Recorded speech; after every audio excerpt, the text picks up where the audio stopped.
एक गौरवमयी चर्चा का आयोजन संसद के द्वारा किया गया। वो चर्चा में 75 साल की देश की गौरव यात्रा, विकास यात्रा और उपलब्धियों की भी चर्चा होनी थी। ये तो स्वाभाविक है कि जब लोकसभा में, राज्यसभा में पक्ष और विपक्ष होते हैं तो हर मुद्दे पर लोगों का नजरिया अलग अलग होता है, दलों का नजरिया अलग अलग होता है,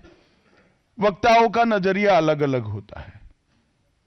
मगर संसद जैसे देश के सर्वोच्च लोकतांत्रिक फोरम में जब चर्चा होती है तब इसमें एक बात कॉमन होती है कि बात तथ्य के आधार पर होनी चाहिए और बात सत्य के आधार पर होनी चाहिए।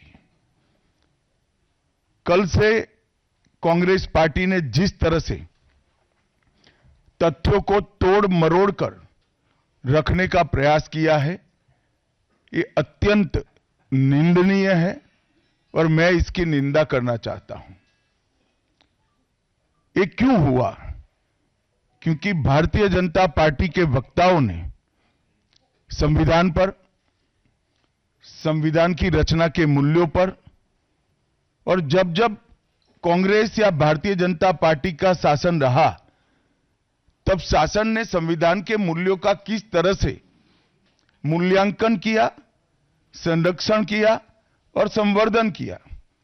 इस पर फैक्ट के साथ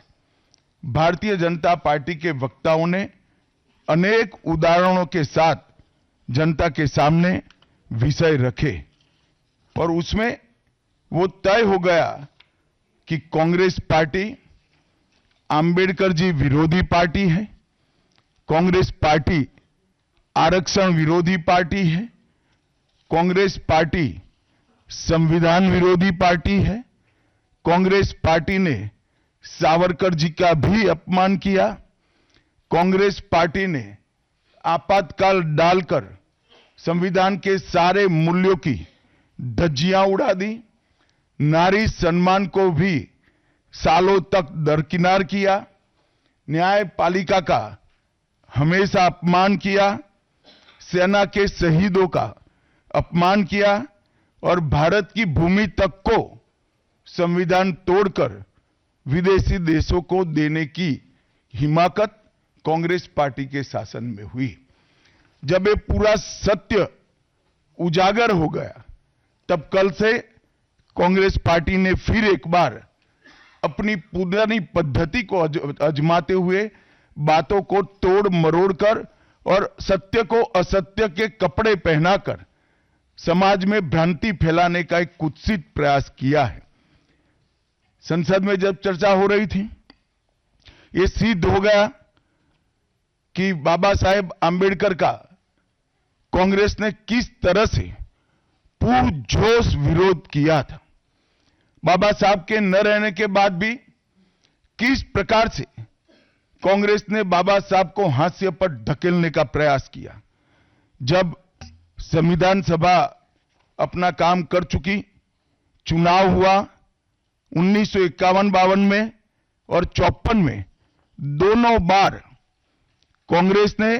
बाबा साहब को हराने के लिए कोई कसर नहीं छोड़ी। यहां तक कि फ्रेंडली चुनाव होता है, स्पिरिट वाला चुनाव होता है, ऐसा चुनाव भी नहीं था। विशेष प्रयास किया गया और वो उनकी हार को सुनिश्चित किया गया। जहां तक भारत रत्न देने का सवाल है,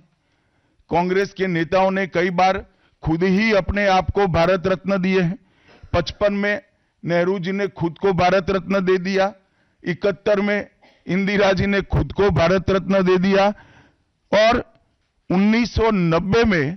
बाबा साहब को भारत रत्न तब मिला जब कांग्रेस पार्टी सत्ता में नहीं रही और भारतीय जनता पार्टी के समर्थन वाली सरकार थी। 1990 तक कांग्रेस पार्टी बाबा साहब को भारत रत्न न मिले इसका बड़े जतन से प्रयास करती रही, यहां तक कि बाबा साहब की जयंती को भी, 100वीं जयंती को भी मनाने का मना ही कर दिया गया।